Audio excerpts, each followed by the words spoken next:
How to Win Friends and Influence People by Dale Carnegie, an animated visual book summary by Alexander Sandalis.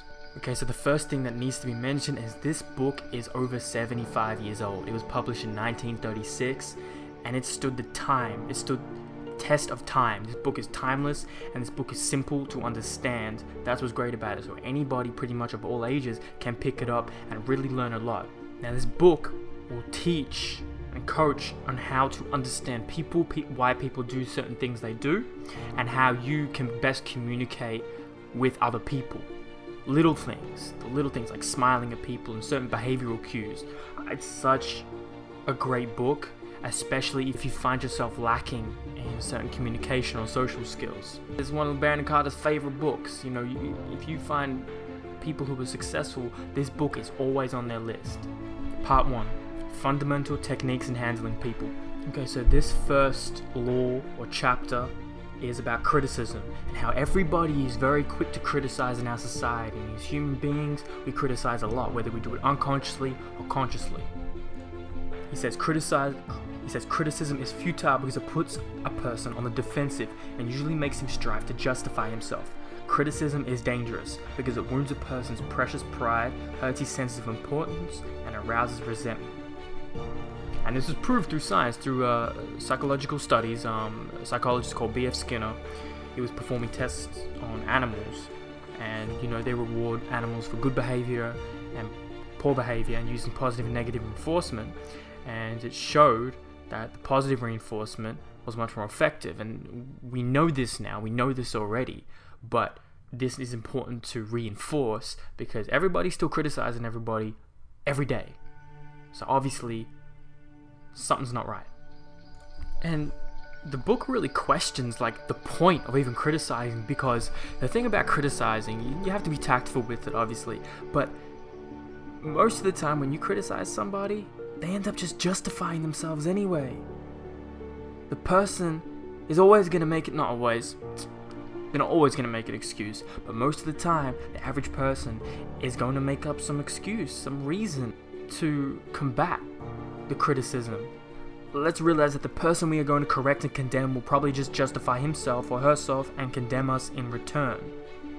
Al Capone, one of the most notorious gangsters and criminals in the last century, 100 years, said, "I have spent the best years of my life giving people the lighter pleasures, helping them have a good time, and all I get is abuse and the existence of a hunted man." See, some people are just so convinced that they are right that no matter what you say to them, it doesn't get through. So often criticism does not work. Damn, Al Capone even believed he was right. He believed what he was doing was good. He convinced himself. Mark Twain, a famous American author and writer, would lose his temper often, and he would write letters to the people who had annoyed him. One time he wrote to an editor about a proofreader's attempt to improve his spelling and punctuation. He ordered that set the matter according to my copy hereafter and see that the proofreader retains his suggestions in the mush of his decayed brain. And of course, these letters made him feel better. He's getting out his emotion. But the letters never did any harm. They never even reached any of the people they were intended to, because Mark's wife secretly lifted them out of the mail, so they were never sent. Although obviously it did help him express his emotion, anger, and feel better. So while he did criticize, he did not directly criticize. And this is something anybody can do. Have you just ever sat down and just started writing your thoughts and emotions and feelings? Have you ever done that? It's a very meditative, helpful practice that many practice every morning as soon as they wake, and just to put your thoughts on a page is so helpful, and if you've thought about doing it, you should do it. Dale writes, "Do you know someone you would like to change and regulate and improve?" You say, "Good, that is fine. I'm all in favor of it, but why not begin on yourself?" From a purely selfish standpoint, that is a lot more profitable than trying to improve others, and a lot less dangerous. It's true, everybody's very quick to judge and very quick to point fingers. in a situation to lay blame. No one wants to feel responsible because most people aren't leaders. You know what leaders do? Leaders claim responsibility. You know what LeBron James did and Kevin Durant does when they lose championships and lose games? They say it's on me. Chris Paul, it's on me. The leaders of the team claim responsibility. They don't point fingers. That's one trait of a leader. So before looking at someone else, look inwards. Look inwards before looking outwards. Because you can't control your external surroundings. The one thing you guaranteed in life is that you cannot control other people. Other people are going to do their own thing. They're going to do their own shit. So, Confucius says, don't complain about the snow on your neighbor's roof when your doorstep is unclean. How many people you know complaining about their neighbor's roof? About something? How many people you know complaining about what somebody else is doing? Well, most people, right? And how many of those people looking inwards and saying, nah, I need to be better before I can make the world better. I need to be better.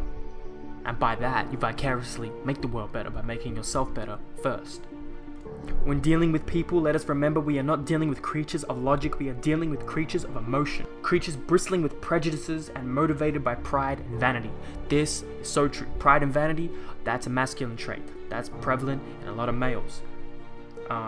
Creatures driven by emotion, that is a heavy female trait. I'm generalizing, but females are often driven by emotion.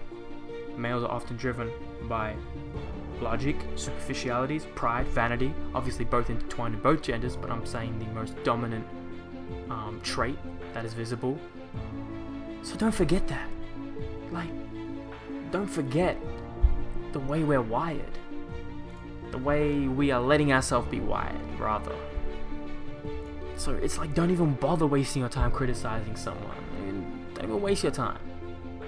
I'm not saying don't help people to be better, I'm just saying be tactful about it. Any fool can criticize, condemn, and complain, and most fools do, but it takes character and self-control to be understanding and forgiving. There was a famous test pilot named Bob Hoover who performed at air shows, and he's performing at this air show in San Diego. He was only a couple hundred feet from the ground, and both engines suddenly stopped. But he just was able to land the plane, like he nearly died. He wasn't hurt, but the plane was badly damaged. He inspected the plane and found that the plane had been flying with jet fuel rather than gasoline.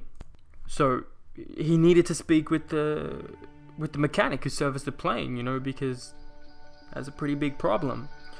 And this mechanic, he was in tears. He was very emotional because he nearly killed this person accidentally and caused the loss of a very expensive plane. Now, what would the average person do? The average person would be furious. I mean, they nearly died. You wouldn't blame somebody for feeling angry and emotional and really led into someone for making that mistake. But Hoover didn't do that. Hoover didn't criticize him. He didn't scold him. Instead, you know what he did? He put his arm around him and said, to show you that I'm sure you will never do this again, I want you to service my F-51 tomorrow. He flipped it around and basically put trust in him instead of blame on him. And if that didn't work, well, then the story wouldn't be written in the book because he would be dead and it wouldn't be a good story because it wouldn't have worked. Instead of condemning people, let's try to understand them. Let's try to figure out why they do what they do. That's a lot more profitable and intriguing than criticism, and it breeds sympathy, tolerance, kindness. Principle 1, don't criticize, condemn, or complain.